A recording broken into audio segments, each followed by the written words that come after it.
Sebelum kita mulai, kita mau berdoa terlebih dahulu. Kami bersyukur Tuhan untuk pagi yang indah hari ini. Kau berikan kesempatan setiap kami mendengarkan firman-Mu, dan kiranya Kau taburkan Tuhan firman-Mu setiap hati kami, setiap keluarga-keluarga yang mendengarkan. Tuhan, kiranya Kau berkati. Terima kasih Bapa, dalam nama Tuhan Yesus Kristus, haleluya, amin. Pada pagi hari ini kita mau belajar firman Tuhan terlebih dahulu dengan judul Jagalah Pikiranmu. Terlebih dahulu kita mau buka dalam Amsal pasal 23 ayat yang ke-7. Amsal 23 ayat yang ke-7. Kita akan bacakan sesuai dengan yang di layar. 1, 2, 3. Sebab seperti orang membuat perhitungan dalam dirinya sendiri, demikianlah ia. Amin. Nah, di sini kita mau belajar firman Tuhan mengenai jagalah pikiran kita. Karena apa? Karena peperangan yang sesungguhnya, medan perang yang sesungguhnya itu ada di pikiran kita.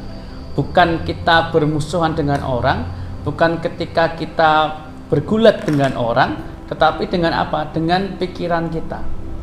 Karena dalam pikiran kita ini ada peperangan antara ya dan tidak. Hal yang baik dan hal yang buruk berperang di dalam pikiran kita.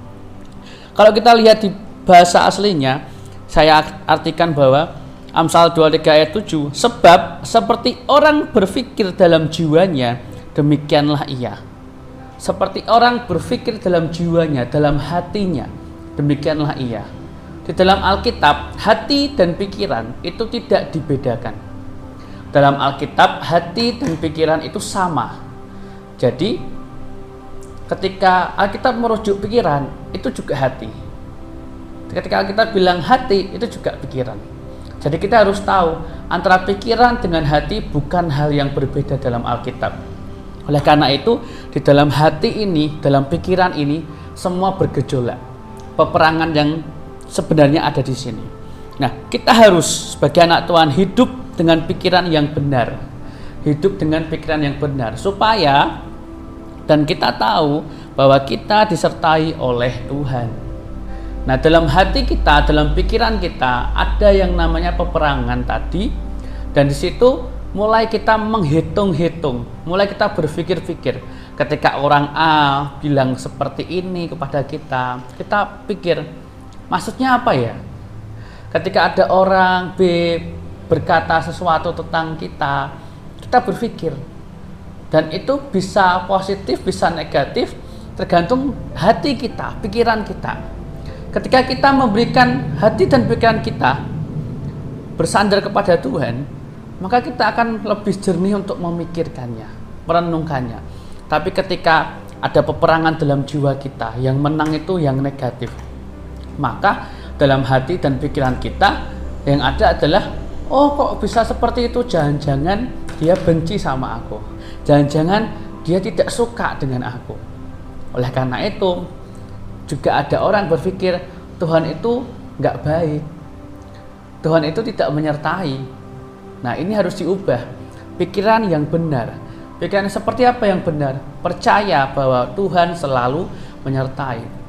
Terkadang ada orang yang ketika ada masalah beban berat, bahkan sampai lama pergumulan itu, dia luntur imannya dan berkata Tuhan itu tidak baik, Tuhan itu tidak ada, Tuhan itu tidak menyertai. Nah, itu yang harus dirubah. Kita harus pakai pikiran, hati yang benar, supaya kita harus tahu, percaya, imani bahwa Tuhan menyertai hidup kita. Pikiran kita harus sama dengan pikiran Tuhan, tentunya harus sama. Apa yang Tuhan pikirkan itu harus menjadi pikiran kita. Jangan sampai kita pakai pikiran kita sendiri untuk berargumen, untuk dinalar-nalar, untuk menghadapi orang. Nah, Karena ada dua pribadi yang harus sepakat dalam berjalan bersama. Kita harus tahu, penyertaan Tuhan itu seperti dua orang yang berjalan bersama. Dua orang yang berjalan bersama. Ketika dua orang ini tidak sepakat, tidak satu pemikiran, satu tujuan, satu visi, maka mereka tidak akan bisa berjalan bersama. Sama kita dengan Tuhan. Kalau kita tidak bisa sejalan dengan jalannya Tuhan, kalau kita tidak bisa satu visi, satu tujuan, apa jadi maunya Tuhan, kita tidak bisa menyamakan kemauan Tuhan, maka Tuhan tidak bisa menyertai. Karena jalannya Tuhan itu benar. Jalannya Tuhan itu selalu hal yang benar. Kita sebagai manusia cenderungnya hal yang tidak benar. Oleh karena itu kita berusaha sebaik mungkin untuk bersatu, satu visi, satu tujuan dengan Tuhan, supaya penyertaan Tuhan itu ada dalam hidup kita. Kita buka 1 Petrus 4 ayat yang ke-7. 1 Petrus 4 ayat yang ke-7. Di situ dikatakan, kita baca bersama, 1, 2, 3. Kesudahan segala sesuatu sudah dekat. Karena itu kuasailah dirimu dan jadilah tenang supaya kamu dapat berdoa. Jadi Tuhan minta, Tuhan kasih tahu, waktu sudah dekat. Kuasai diri kita, jadilah tenang supaya kita dapat berdoa. Nah, kuasailah dirimu memiliki makna biarlah pikiranmu sehat. Nah, ini yang sering terjadi dalam hidup kita. Pikiran kita, hati kita kadang tidak sehat, sakit hati, sakit pikiran, karena terlalu banyak yang diperhitungkan, terlalu banyak yang dipikir-pikir, terlalu banyak yang dinalar-nalar sesuai dengan maunya kita, bukan maunya Tuhan. Nah, ketika kita mulai menghitung-hitung perkataan orang, menghitung-hitung sikap orang kepada kita, maka kita tidak bisa tenang dalam berdoa. Karena dalam pikiran kita fokusnya kepada hal yang kita hitung-hitung itu. Dan juga ketika Tuhan bilang jadilah tenang, itu suatu keadaan sadar yang tidak mabuk. Jadi Tuhan minta supaya kita bisa memiliki pikiran hati yang sehat, dan juga memiliki sikap yang sadar, yang tidak mabuk oleh keinginan-keinginan, oleh pemikiran-pemikiran yang tidak benar. Kita dikuasai. Orang yang mabuk itu orang yang tidak bisa mengendalikan dirinya. Dan Tuhan minta kita untuk tenang, kita untuk istirahat, kita untuk tidak menghitung-hitung, tidak memikir-mikirkan hal yang tidak sesuai dengan firman Tuhan. Tuhan mau kita tenang, menguasai diri kita dalam kebenaran Tuhan. Supaya apa? Karena Tuhan punya tujuan, supaya kita bisa berdoa. Orang yang berdoa butuh ketenangan. Orang yang berdoa butuh yang namanya istirahat jiwanya.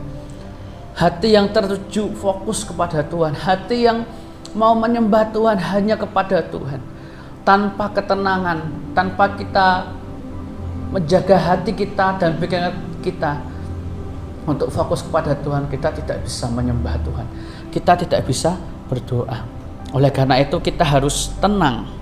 Sekalipun dunia sekarang sedang digoncangkan, bahkan bisa mengubah kebiasaan kita, mengubah keadaan kita, tetapi kita harus tahu itu dunia yang bergoncang, tapi Tuhan kita tidak bergoncang. Dia Allah yang tetap, Allah yang berkuasa, Allah yang tidak goyah. Oleh sebab itu kita harus bersandar, kita harus berdoa kepada yang tidak tergoncang, yaitu Allah itu sendiri. Kita harus naikkan doa kita kepada pribadi yang tidak tergoncangkan. Dengan di situ kita memiliki sandaran yang kuat, sandaran yang bisa menguatkan kita. Kita harus tahu di dalam kita berdoa, kita sedang mengakses, kita sedang masuk ke dalam suatu hadirat Tuhan, suatu atmosfer yang supranatural, suatu yang ilahi, suatu yang surgawi. Ketika kita berdoa, kita sedang masuk di dalam suasana surgawi. Ketika kita masuk dalam doa, kita sedang berada dalam hadirat Tuhan. Dan di situ dikatakan doa membawa kita ke alam supranatural, di mana apapun yang dapat terjadi dengan kuasa ilahi. Doa membawa kita ke alam supranatural, alamnya Tuhan, alamnya mujizat Tuhan, alamnya kuasa Tuhan, di mana Tuhan berkuasa, Tuhan menyatakan mujizatnya, Tuhan menyatakan perlindungannya di alam supranatural Tuhan, bukan alam yang natural yang kita saat-saat ini ada, tapi kita harus masuk ke dalam alam supranatural, alamnya Tuhan, alam surgawi, karena disitulah Tuhan berada. Ketika kita naikkan doa kita harus masuk ke sana. Supaya apa? Dikatakan apapun dapat terjadi. Ketika kuasa ilahi Tuhan dicurahkan, apapun bisa terjadi. Mujizat bisa terjadi, pemulihan, perlindungan, kuasa Tuhan berikan dalam hidup kita. Kita harus tahu, doa yang benar bukan dari dunia, tapi ketika kita berada di alamnya Tuhan. Hidup kita ketika kita berdoa, kita bawa kepada Tuhan, bukan dengan kekuatan manusia kita, bukan dengan pikiran manusia kita, tapi ketika kita berdoa, kita tujukan pikiran kita kepada Tuhan, sampai kita masuk ke dalam alam surgawi, sampai kita masuk kepada alamnya Tuhan. Kita menaikkan pujian tanpa kita memikirkan hal-hal dunia, tanpa kita memikirkan si A, si B, tanpa kita memikirkan keadaan susah kita. Tapi ketika kita berdoa, menaikkan pujian, kita sembahyang kepada Tuhan, tanpa memikirkan hal-hal duniawi, disitulah kita sudah masuk ke dalam alam surgawi. Karena ketika kita berdoa dengan hati yang damai, dengan hati yang bersukacita, hati yang bersyukur kepada Tuhan, disitulah Tuhan berada. Karena dalam hadirat Tuhan ada Tuhan, ada damai, ada sukacita, ada perlindungan, ada kuasa Tuhan. Dalam hadirat Tuhan, semua yang Tuhan lakukan bisa dilakukan. Kalau kita melihat ketika kita di hutan, ketika kita di bawah, kita melihat pohon yang tinggi-tinggi, kita melihat bahwa wah, pohonnya tinggi sekali ya. Itu gambaran ketika kita berdoa dari dunia. Ketika kita melihat suatu permasalahan yang begitu besar, permasalahan yang tidak bisa kita jangkau, wah tinggi sekali ya masalahku, besar sekali ya masalahku, tidak bisa ku jangkau. Tetapi ketika kita naik ke langit, ke atas pohon-pohon, kita melihat, wah pohonnya kecil, wah masalahku kecil ternyata ya. Ternyata apa yang kulihat tadinya itu hal yang sepele. Masalah yang ada itu bisa diatasi. Aku bisa menguasainya. Tapi ketika kita lebih naik lagi, dibawa Tuhan untuk masuk ke dalam hadirat Tuhan, lebih naik lagi ke dalam hadirat Tuhan, kita akan melihat gambaran yang luas, gambaran yang lebar, di mana Tuhan mengerjakan sesuatu buat setiap kita. Tuhan sedang mengerjakan hal yang besar buat setiap kita, dalam permasalahan pergumulan kita, dalam segala sesuatu yang menjadi beban hidup kita. Ketika kita datang menyembah Tuhan, kita naik, bawa Tuhan naik lebih tinggi, kita akan melihat gambaran yang besar. Oh ternyata Tuhan luar biasa, Tuhan mengerjakan sesuatu untuk setiap kita. Tuhan sedang mengerjakan sesuatu untuk kita. Tuhan sedang menyatakan mujizatnya buat kita, mendatangkan kebaikan buat setiap kita. Ketika kita memiliki pandangan, perspektif, ketika kita berdoa, kita melihat masalah kita dari bawah, disitulah kita merasa masalah kita besar. Tapi ketika kita dibawa naik kepada Tuhan, masalah kita kecil, dibawa lagi lebih tinggi, kita akan lihat Tuhan sedang mengerjakan sesuatu. Itu pun juga terjadi bagi dunia ini. Apa yang sedang terjadi bagi dunia ini, kita harus melihat dari perspektif Tuhan. Kita harus melihat dari pandangan Tuhan. Tuhan sedang mengerjakan dunia ini dengan begitu rupa. Tuhan sedang merancangkan sesuatu bagi dunia ini. Dan kita sebagai umat Tuhan hanya bisa berdoa, bersandar dan percaya Tuhan selalu berbuat baik bagi setiap kita. Di dalam Roma 12 ayat 1 sampai 2. Roma 12 ayat 1 sampai 2. Kita akan bacakan bersama. 1, 2, 3. Karena itu saudara-saudara, demi kemurahan Allah, aku menasihatkan kamu supaya kamu mempersembahkan tubuhmu sebagai persembahan yang hidup, yang kudus dan yang berkenan kepada Allah. Itu adalah ibadahmu yang sejati. Janganlah kamu menjadi serupa dengan dunia ini, tetapi berubahlah oleh pembaharuan budimu, sehingga kamu dapat membedakan manakah kehendak Allah, apa yang baik, yang berkenan kepada Allah, dan yang sempurna. Kita harus percaya Tuhan sedang mengerjakan sesuatu. Penyembahan yang sesungguhnya itu membawa tubuh kita. Ya, dikatakan ibadah yang sejati mempersembahkan tubuh. Berdoa itu butuh tubuh yang benar-benar menyembah Tuhan. Memang kita bisa berdoa dengan segala aktivitas kita. Kita sedang berdiri, duduk, tidur, kita bisa sambil bersyukur menyembah Tuhan. Tapi ada satu hal yang Tuhan mau, kita luangkan waktu untuk Tuhan, membawa tubuh kita kepada Tuhan. Ketika kita membawa tubuh kita kepada Tuhan, Tuhan tidak hanya mau tubuh kita yang dipersembahkan, tapi dikatakan kita harus berubah oleh pembaharuan budi kita. Kita harus tahu membawa tubuh kita untuk menyembah Tuhan itu baik, tapi Tuhan lebih suka untuk membuat pikiran kita diperbaharui. Jadi kita membawa tubuh dan pemikiran kita yang sudah diperbaharui. Tuhan lebih suka, Tuhan mau kita sebagai anak-anaknya membawa tubuh kita untuk menyembah Tuhan. Pikiran kita diperbaharui supaya apa? Tuhan mau nyatakan kehendaknya. Kita bisa melihat, kita bisa paham, membedakan mana kehendak Tuhan. Apa kehendak Tuhan yang sempurna bagi setiap kita? Tuhan tahu. Kita bisa memahami. Oleh karena itu bawa tubuh kita untuk menyembah Tuhan, bawa pikiran yang diperbaharui, bukan dengan pemikiran duniawi kita, dengan pemikiran yang sudah diperbaharui oleh Tuhan, sehingga kita bisa melihat kehendak Tuhan mana yang sempurna bagi setiap kita. Kemudian kita buka 2 Korintus 10 ayat 4 dan 5.